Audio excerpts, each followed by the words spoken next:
on local government and whether you as a citizen are ready for the 1st of November. South Africans will be casting their votes in the municipal elections on Monday. The Electoral Commission of South Africa says 26.2 million people have registered to vote, making this the lowest voter turnout. So are people growing wary of politicians? What drives voter apathy this time around? We've got reporters on the ground investigating this as we count down to the 2021 local government elections. We've got Govan Whittles, who is in Gqeberha for us. Manqoba is in Mafikeng for us. Monique Mortlock is in the Western Cape, and Nqobile Madlala is in Durban for us. Monique, let's start with you. What are the people there in the Northern Cape telling you? Are they going to go out and vote on the 1st of November? It's mainly been mixed reactions. In some of the areas where I've been, like in Durban, many of the people there have been telling me because the municipality has been letting them down in terms of service delivery, they simply don't see the point in voting. Now, a little earlier we spoke to the IEC's provincial electoral officer here in the Northern Cape, who told us that they've seen a slight increase in the number of people registering to vote. Obviously, we'll see in a couple of days whether this will translate at the polls.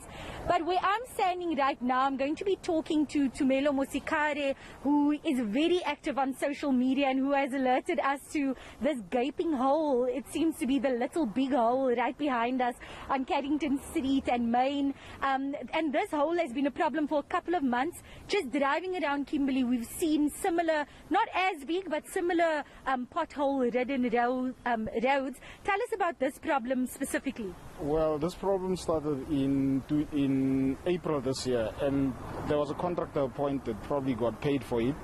They dug up the hole, probably got paid and left. And that's how long it's been. Since April this year, it's been like this.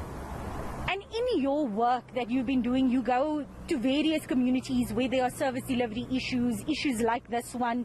And in speaking to people, have you heard the sentiment that what's the use in voting? Every year or every couple of years we have these elections coming around, same promises being made, not much change. Is that what you've been hearing? Yes, and it's unfortunate because people must go vote. If you don't vote, it means that the few people that are going to vote are making a decision for you, a 5-year decision for you. So people must go vote. Whoever registered to vote must go and vote and make their voices heard. They can't just complain on social media. As ratepayers in our city, we need to be able to say, this is the person that we believe that should be the councillor for the city. And as ratepayers, we're supposed to be able to hold them accountable. That's why we've established also a Ratepayers Association recently to make sure that after voting, whoever gets elected as a councillor, they have to be held accountable. Thank you very much. That was Tumelo Mosikare giving us his insights into what he's heard from various communities across the Solplaatje municipality. All right, so that's what's happening in the Northern Cape. Let's head over to Durban now, where we find our reporter Nqobile Madlala. Nqobile, what are you hearing from residents there? Okay. Well, a lot of people here saying that they will be in fact going to vote, most of them believing even the fact that their vote will make a difference. I think most sentiments that have come out is that they want some form of change, and if it means that they vote in order to get that change, so be it. And so a lot of people saying that we'll go out to vote. Here and there, yes, we have met some of the people that have said they are not going to vote, but mainly the issues being unemployment rate, high crime rates, which is what everyone has sort of experienced, and they say that they want that to change. So they don't just want to be given promises in terms of what will occur once they've voted, but they want to see an actual implementation, and they want now accountability for anyone who takes over. But now joining me now is Mary, who lives here where we are. And Mary, I know that you live in a flat and you've been here for quite some time. You were saying, what sort of issues does the community here experiences? Well, the community here is experiencing high crime rates, drugs, and also poverty and joblessness. And of course, our flats are in a mess. We've been waiting so many years for these flats to be revamped. And now the government has committed to being done. A lot of flats in the area have already been done. And we are patiently waiting for our flats to be done. However, all of a sudden there are people who are now running for different parties and all of a sudden stopping the work that's being done, which we have been waiting for so many years to be done in our places. Talking about that, are you going to vote, and why would you vote? I am going to vote. I'm going to vote because, number one, I want my flat to be revamped, and I am going to vote for a particular party in the area that supports the revamp, but nationally I will vote for the party I've always voted, which is the ANC. Locally, I cannot vote for the ANC or any other party because the person who has supported this work on the flats is a DA councillor. Do you think your vote is going to make a difference?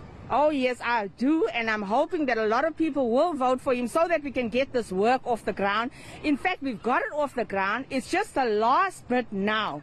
And all of a sudden, new candidates are coming in and stopping the work. And they have done absolutely nothing for the community. We don't even know them.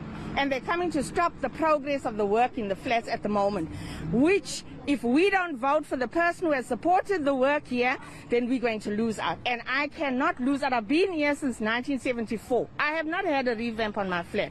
I need to have a revamp. Mary, I just want to find out, is this a safe environment? Because, I mean, just before we were being threatened by one of the guys here for just being here. Do you feel safe? It's actually not so safe because there's a lot of crime that happens. Some of these young boys do threaten us.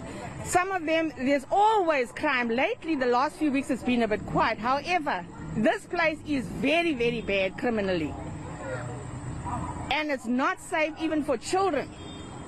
Just recently across the road, some child got shot about a month or two back, 2 months back. There's a lot of crime that happens here. All right, thank you very much, Mary. Well, most voters, again, saying that they are going to vote, but mainly, just like what Mary was explaining to us, the issues are high crime rates. They want to see more visibility in terms of policing, and also they're saying that they need to feel safe in the environments that they live in. And of course, Mary just explaining to us that a lot happens in the area she lives in, but she is hoping that as they go into the polls, things will change. Yeah, Nqobile, Madlala, thank you. All right, let's check in with how the residents in Gqeberha are feeling about the 1st of November. Govan Whittles, you have been in that area for some time now, and I'm sure there, just like in many other areas, there are concerns around lack of service delivery, and that can have an impact on whether people are interested to go out and vote or not next week.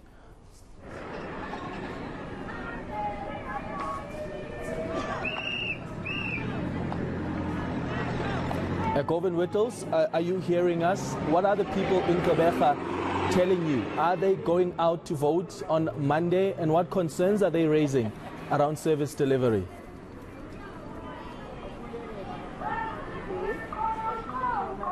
All right.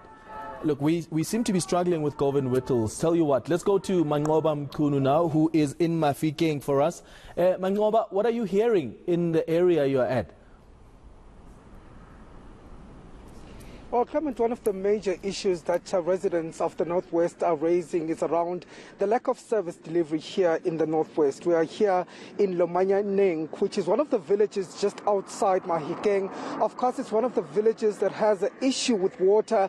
We are told by residents here that the last they had water, running water that is, was 4 years ago. So the issue of water is one of the prominent issues that has been raised by many of the community members who say that they simply no water in many of the villages around here in Mahikeng. But also we do know the issue of electricity. There are electricity problems here, as well as the issue of potholes, which seems to be among top of the concerns from residents. And many of them saying that they are not going to vote on Monday. Some saying that, of course, they will give it another go and see perhaps if there will be changes in their communities. But joining me now is one of the community activists, Tato Molesangwe, who of course has been quite vocal about some of the issues here in the Northwest. Tato, thank you for your time. Let's start here. There are many issues that residents are raising here, but more specifically, the issue of water. How bad is the issue of water here? Let me take this opportunity to welcome you all on Barolon land on behalf of Khosi Jeff Kotle Muntsiwa, and Khosi Maketla. We welcome you all in Mahikeng. In Mahikeng, that is so bad. It's unfortunate that you come to Mahikeng when Mahikeng has dilapidated, you know, there is no service delivery here. It is so bad. People are crying here. People are suffering. Remember, this was Buputatswana. This was a great homeland. I can tell you that it was a #1 homeland in terms of development, where you find good roads, good infrastructure. Everything has been neglected. I can proudly say Botswana nation vote has been betrayed. This government has actually used the Botswana nation vote to advance themselves. We have even our own people in municipalities who fail to even ensure that there's a service delivery. I don't know if you are aware that our municipalities here under Ngaka Mudiri Molema actually employed unqualified people into powerful position. You have a degree, but you are managed by a grade 11, a grade 10, who faked their qualifications. Okay, I want you to speak specifically about the water. I understand there are many villages here that don't have water for many years. Yeah, it's almost 4 or 5 years without water. People don't have water here. And remember, water is a basic right. They should be having water. People are struggling. They have to travel some distance to just fetch water to cook, to prepare children for school, and some household services.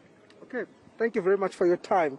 That was one of the community activists here in the area, Tato Molosankwe, speaking to us, of course, about some of their concerns as residents. But the situation here, many people saying that it is untenable, and they're really losing hope that these upcoming local government election will yield any positive results. All right, so that's Manqoba Mkunu in Mahikeng. Let's try again with Govan Whittles, who is in Gqeberha for us in the Eastern Cape. Govan, what's happening in your area? What are you getting from the residents there? Clement, I'm here in Motherwell, and this area is hugely significant for the battle for Gqeberha. That's because in 2016, it was these residents who didn't show up to vote. And the result of that was that the low voter turnout led to the ANC losing control of this entire metro.